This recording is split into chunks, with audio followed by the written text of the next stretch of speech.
Ladies and gentlemen, welcome to the Call of Leadership podcast, where we interview people from our Michigan community who answered the call of leadership. We'll hear their powerful stories and get their advice. I am your host, Cliff Duvenois, and today I am joined with my executive producer, Miranda Urbanzik. And today's guest, he is actually on the board of the LEAP Alliance, an organization of Lutheran schools that seek to affirm, support, and enhance Christian education ministries in our churches and throughout our schools. He was also the principal at Trinity Lutheran Schools and is soon going to be joining St. John and Frazer. Ladies and gentlemen, please welcome to the show, Levi Bringold. Levi, how are you? Great. How are you doing, Cliff? I'm doing well. Thank you for asking. Tell us a little bit about where you grew up.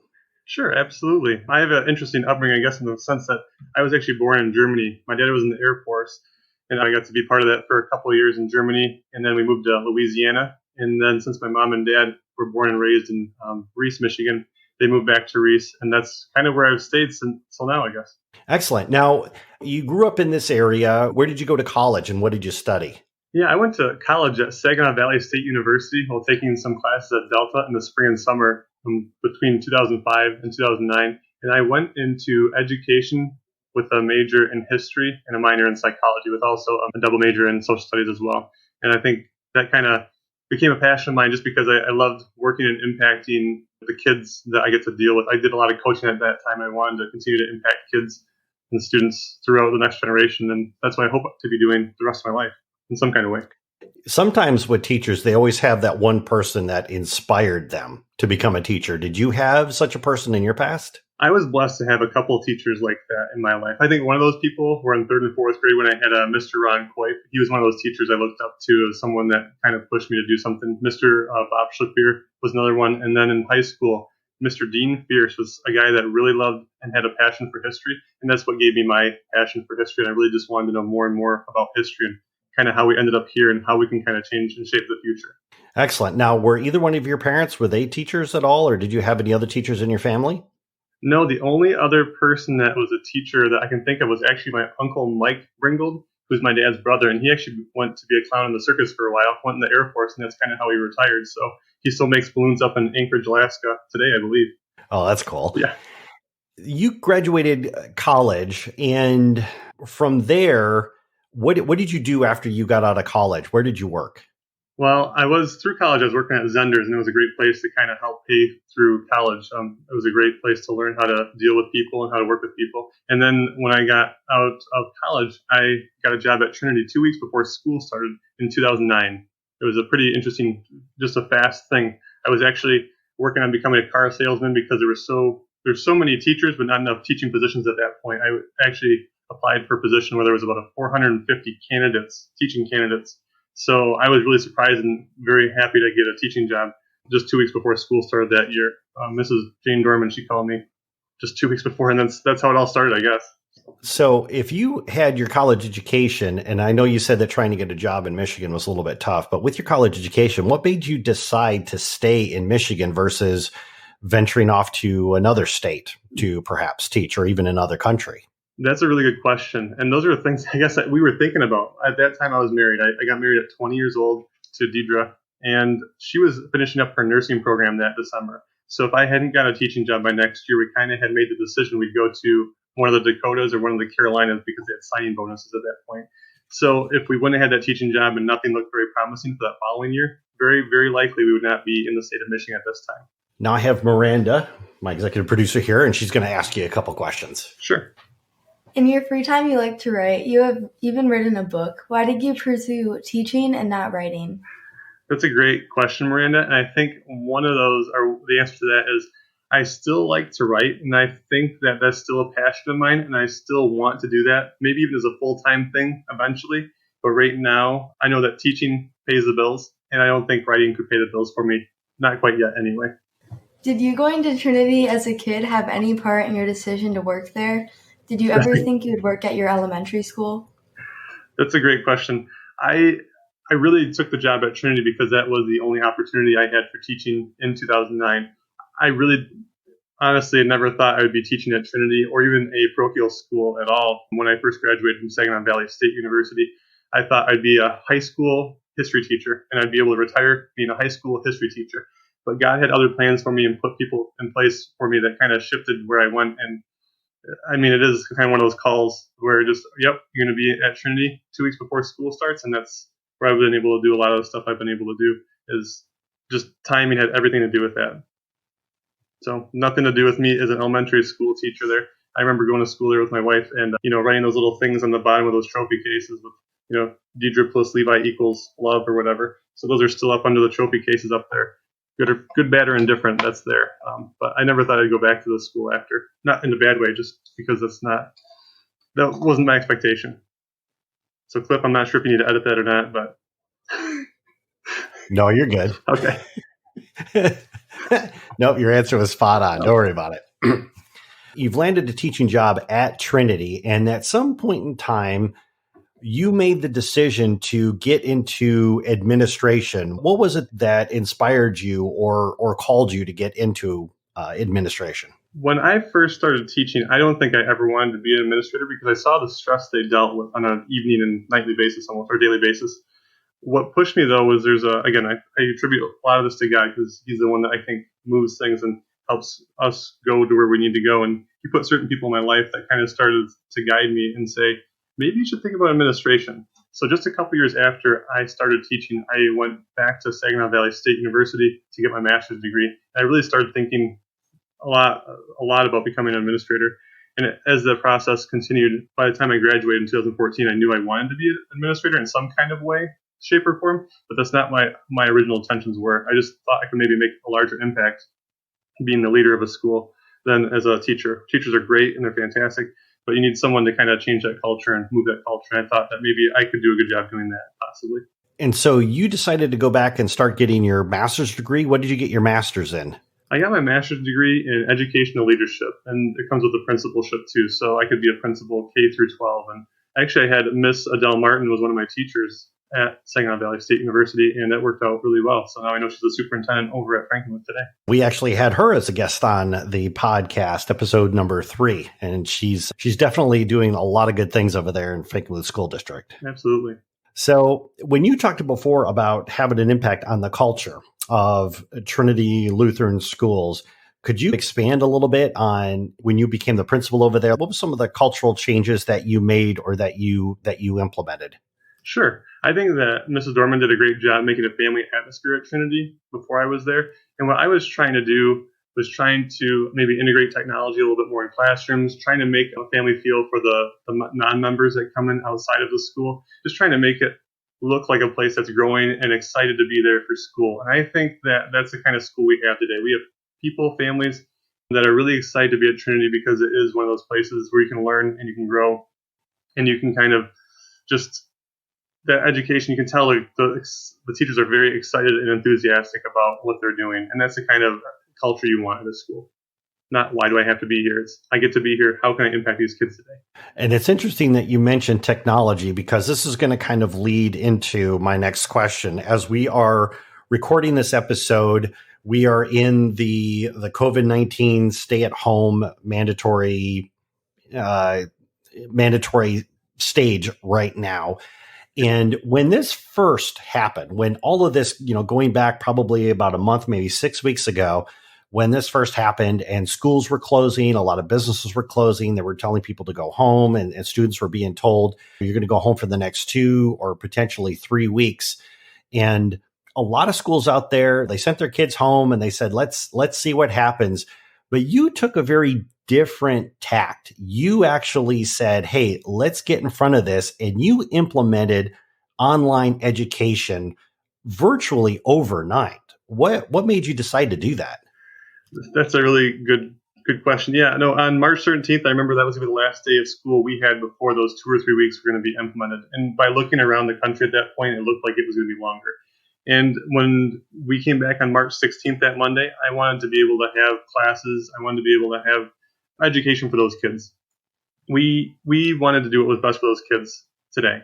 It wasn't one of those things we're going to stop and think about this and figure out the best way to do this, which I think we are. But I think we wanted to make sure we could give the kids an education and we could fine tune it along the way. And that's what we did. We kind of used Zoom and Edmodo, and the younger grades kind of used things like Seesaw and a little bit of Khan Academy to kind of make sure that education was in front of those kids every day, because when we were making those decisions, we were trying to make those decisions as saying, what can we do for those students right now to best impact them for their future? Because we all know that education doesn't just stop just because the kids go home. We wanted to make sure we could keep the education going every day, even if we couldn't be right in front of them. Okay. Now the choice to do this online and get it online, and obviously, what was the training period like for getting the teachers on board? And that would lead into my next question would be is what was the response from the teachers when you said, hey, we need to get this online, we need to get this up and running quickly? That's a great question. Now the training had been done through things that I kind of been exposed to through a master's program and other courses I've taken, I guess, to further my education. I've worked with Zoom before. I've worked with Edmodo before through those types of courses, and I had the idea and the training of how to do that. Now, my teachers, when I first talked about it to them, I think a couple of them were thinking maybe packets might be great for now, but I think they knew that overall they had to go to it. So I didn't have any backlash from the teachers at all. In fact, the teachers were really excited, and yet, I want to say, that they knew that they had to learn a lot along the way. Teaching online is more difficult than teaching in person, especially when you're just learning how to go online from zero. So my teachers put a lot of effort, time, work forth to make sure that they could do this efficiently. Now, there are still bugs being worked out, but they've done such a fantastic job. I work with the greatest group of teachers I can think of that I've ever worked with. At Trinity, I've been blessed in that way, even through all my administration. But these teachers were excited. They wanted to help get education in front of these kids. They wanted to get quality education in front of these kids. And they did a great job at, adjusting what they did to online things. And so when you made the decision and you said, hey, you know what, we've got to get in front of this, we're going to start doing the online education, you've got the teachers trained and got them on board. How long did it take for that entire process to happen? Man, I would say that a couple of the teachers, they caught on very quickly. So it was a matter of just a couple hours. And then that next week we did meet up for a quick bit and talked about some of the things that we were doing and tried to work out some of the bugs because we were still able to gather at that point. So we met every day for devotions, and then we were able to talk about some of the issues they've been having with the things. And in fact, we still meet every Tuesday through Zoom to talk about things that we're struggling with and things that we could do better. And then we're working with the parents as well. But I would say that whole process took about probably a week and a half of fine-tuning before we had something really, really good to work with while we were doing it on that Monday. So we were putting out the education on Monday, but we were working through it and getting it better. I think we fine-tuned it pretty well by that following Friday. This is probably already a loaded question, but I'm going to ask, have you ever faced anything like this before throughout your career? No, I've never faced anything quite like this. I've been an athletic director. I've dealt with athletic problems before. I've been a teacher. I've dealt with some things. Last year, Cliff, we had a flood in the school. And the flood, it was in October. The 5th through 8th graders went to a STEM field trip at Delta. And when I was away, I got a phone call from my wife saying, I'm pretty sure the school is being flooded. And I said, there's no way. Someone would have called me by now. And just while we were talking, someone called me and said, the school is being flooded. Apparently, a water main broke, and it was about 6 to 8 inch water main that was just not welded correctly. And within a matter of 30 minutes, there was about 3 to 4 inches of water in the offices. So all the teachers we shut down the school and everything within that day, but all the teachers actually barricaded the water from getting into the church and the school. So I guess those are the kind of people I work with. But as for a coronavirus issue, we have not dealt with a coronavirus issue ever before, and I hope not to again. Yeah, I definitely hope not either, because this is one of the things that's been popping up in conversations I've been having with people over the last couple of weeks is that, we are, if you think about it, you go back, 2 months ago, and, coronavirus was just something that was happening in China. Right. And then within a span of 3 weeks, everybody in the world was impacted by this. Everybody was staying at home. Governments were shutting down. We're trying to contain the virus. And it is amazing just how quickly, in short order, our entire world changed. I would agree. Does it give you more opportunities for guests on your podcast, Cliff? I'm just kidding. Some of them, yes. Some of them, no. Some of them are, because I do interview a lot of business owners on here. So a lot of them are kind of trying to wade their way through all the legislation so they can get some of that payroll relief out there, which I understand the other day, all of that is gone. A lot of other guests find that they've got times on their hands. So I normally wouldn't probably be able to get them on the podcast, but I'm always using this as a platform for people to get their stories and advice out there to the public. I've got a couple of great episodes that are just going to be released here in a couple of weeks that I think are really going to be able to help some people out. So I'm honored to have a platform where people like you can come on here and share this. So well, we appreciate your efforts too, Cliff. Well, thank you. I really do appreciate that. So you're leaving Trinity and you've accepted a position at St. John and Frazer. Yep. The lessons that you've learned from implementing online education, are you going to start making that part of the culture when you go to St. John? Absolutely. After seeing what benefits you can have, now obviously not to the extent we're doing right now, but the benefits that can come from online and technology integration in the classrooms to the extent we're doing right now, there's a great benefit to it. And I think it does make it education accessible to those kids maybe that they have a sick day or something like that. There's probably a lot of benefits we can have moving forward and saying, if you have a sick day, hey, there's a lot of information online for you. But to get that technology out in front of the kids and to make sure that they're ready for the future, because most of that future is going to have something to do with technology. I think we need to do that at our grade schools. Now, with implementing this, and you talk about the technology here, when you were implementing your online learning, did you ever run across an instance where perhaps some of your students maybe didn't have access to the internet or didn't have the technology to be able to participate in a Zoom lesson? We have had a couple of kids that have had that issue, and I know that we gave out a couple laptops to kids to kind of work on that, so that they didn't have the means to do that. Let's say they don't have an iPhone or something. At least now they have a laptop with a webcam in it, so they can kind of work on with Zooms with people. Because most of these people have internet now. So if we didn't have internet, I know some schools have actually, went out and bought them little Wi-Fi modem kind of things so they could have those at their houses. We haven't had to do that. Most of our kids have access enough where we don't have to do that. But we have been sending out packets to the younger grades as well. So that might be an issue with the younger grades, but we have not had to deal with that yet.